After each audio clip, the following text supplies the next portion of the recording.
Good morning, everyone. Today, we will delve into two of Plato's most profound works, Lysis and Symposium, where we explore his timeless views on friendship and love. These dialogues offer insights into relationships that affect individuals and the broader community. Plato's philosophical approach to these themes allows us to see how love and friendship are not merely personal matters, but are crucial to understanding human nature and pursuing higher truths. As always, it is essential to engage deeply with the primary text. I highly recommend you read the Lysis and Symposium before or after this lecture to appreciate the nuances Plato presents fully. These works provide invaluable perspectives that will enrich your understanding beyond what we cover today. Reading these dialogues will allow you to see how Plato frames friendship not merely as a matter of utility or pleasure, but as a shared commitment to the good. Similarly, in Symposium, love, or eros, is depicted not only as desire, but as a pathway leading to wisdom and the contemplation of beauty in its highest form. I would also suggest you revisit previous dialogues, such as Republic and Phaedrus, as these contain essential thematic links to today's discussion. In doing so, you'll see how Plato's ideas on relationships interweave through various dialogues, giving you a broader perspective on his philosophy. Let's explore friendship and love not just as social bonds, but as transformative forces that lead us to deeper philosophical understanding. Lecture 18, Friendship and Love, Insights from the Lysis and Symposium.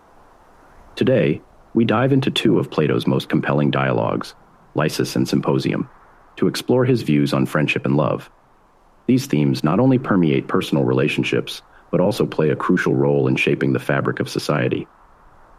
Plato's philosophical treatment of these topics shows how love and friendship contribute to personal growth and how they can lead individuals to contemplate higher truths. Let's embark on this journey by understanding how Plato distinguishes between different forms of love and friendship and their implications for both personal development and the greater community. The nature of friendship in Plato's Lysis. The Lysis is one of Plato's lesser-known dialogues, but no less essential for understanding his views on friendship. The dialogue begins with Socrates encountering two young boys, Lysis and Menexenus, and through the usual Socratic method, he questions them about what friendship is.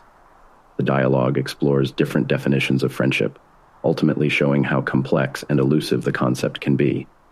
At the heart of the Lysis is whether friendship is based on likeness, utility, or something else entirely. Socrates first asks whether friends are alike in virtue or character.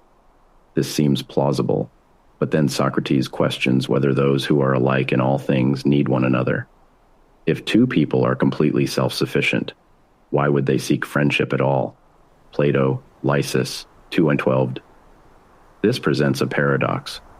If people are alike, they don't need friends. If they are unlike, how can true friendship exist? One of the key insights in the Lysis is that true friendship may not be about utility or superficial similarity, but rather a shared pursuit of the good. Socrates, through his dialectical process, leads the young interlocutors to the conclusion that perhaps friendship exists when individuals are drawn together by something higher than themselves, something intrinsically good. Plato, Lysis, 2:16c. Friendship, then, becomes a vehicle for mutual growth and moral development. In this light, Plato's view of friendship transcends the transactional relationships often seen in society. He suggests that true friends are not those who merely benefit from each other in superficial ways, but those who engage in a shared pursuit of virtue. Friendship thus becomes an essential part of the examined life, an ideal that Socrates champions throughout Plato's works. Love in the Symposium, Eros and the Ladder of Love. While Lysis deals with friendship, Plato's Symposium delves into the nature of love, specifically eros, or romantic love. In this dialogue, various speakers, including Socrates, give speeches on the nature of love, leading to one of the most famous philosophical accounts of love in the Western tradition. One of the central ideas in the Symposium is the concept of eros as a form of longing or desire. According to the playwright Aristophanes, who speaks first, love arises from an ancient human desire for wholeness. In his myth, Humans were once spherical beings with 4 arms, 4 legs, and 2 faces. However, they were split in half by the gods, and ever since, humans have been searching for their other halves to complete them. Plato, Symposium, 191d, 192a. While this myth is poetic, it illustrates a fundamental Platonic notion. Love is about seeking completion, not just in a physical or emotional sense, but in a deeper, more philosophical one. Socrates, however, challenges this view by presenting a more intellectual understanding of eros. Drawing on the teachings of Diotima, a wise woman who instructs him on the nature of love, Socrates presents the famous ladder of love. Plato, Symposium, 210a, 211d. In this view, love begins with physical attraction, but gradually evolves into a love for higher forms of beauty, ultimately culminating in the love of wisdom and the form of the good.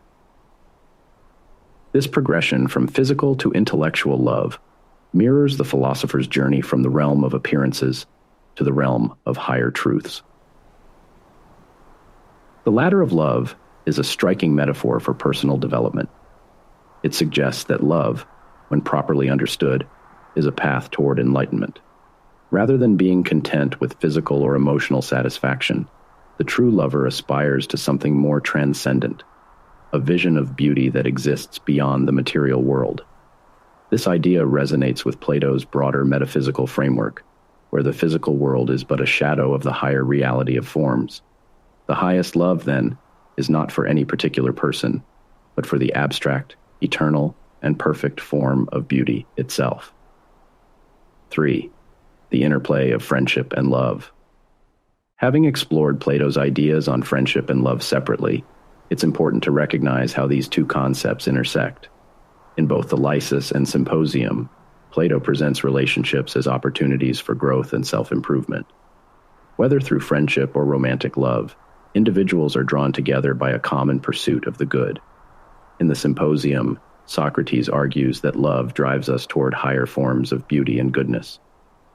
This echoes the conclusion in the Lysis that true friendship is based not on utility or pleasure, but on a shared commitment to virtue. Both dialogues suggest that relationships are not ends in themselves. Rather, they are means to an end, the pursuit of wisdom and moral excellence. What is especially striking about Plato's treatment of friendship and love is the way he elevates these relationships from the mundane to the philosophical. For Plato, both friendship and love are not merely personal or social bonds, but also philosophical endeavors. Through these relationships, individuals can ascend from the material world to the world of forms, from the transient to the eternal. In this sense, both friendship and love serve as catalysts for the philosopher's ultimate goal, knowledge of the good. 4. Friendship, love, and society. Beyond personal development, Plato also hints at the broader societal implications of friendship and love. In the Symposium, love is not only a private affair, but also a force that binds society together. Phaedrus, the first speaker in the dialogue, argues that love is the greatest motivator for noble action. Lovers, he claims, are more willing to sacrifice themselves for one another than for any other cause, making love a powerful force for social cohesion. Plato, Symposium, 178c. Similarly, in the Lysis, the discussion of friendship can be seen as a reflection on the role of social bonds in the polis. Just as individuals form friendships based on a shared pursuit of the good, so too should citizens form bonds based on a shared commitment to justice and the common good. Plato's ideal city, as described in the Republic, is one in which individuals are united by their love of wisdom and their desire for the good of the whole community. Plato, Republic, 412b. In this sense, friendship and love are not merely personal relationships, but are also essential components of a just society. 5. The philosophical significance of friendship and love.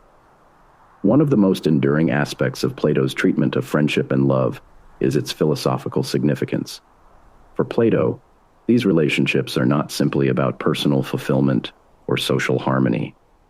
They are also about the pursuit of truth and the development of the soul. In both the Lysis and the Symposium, relationships serve as a means of self-discovery and philosophical growth. In the Lysis, Socrates' questioning leads the young boys to reflect on the nature of friendship, pushing them to consider whether their relationships are truly grounded in virtue. This process of self-examination is central to Plato's philosophy. By engaging in dialogue with others, individuals are forced to confront their own beliefs and assumptions, leading to a deeper understanding of themselves and the world around them. Similarly, in the Symposium, love is not merely a feeling or desire, it is a philosophical quest.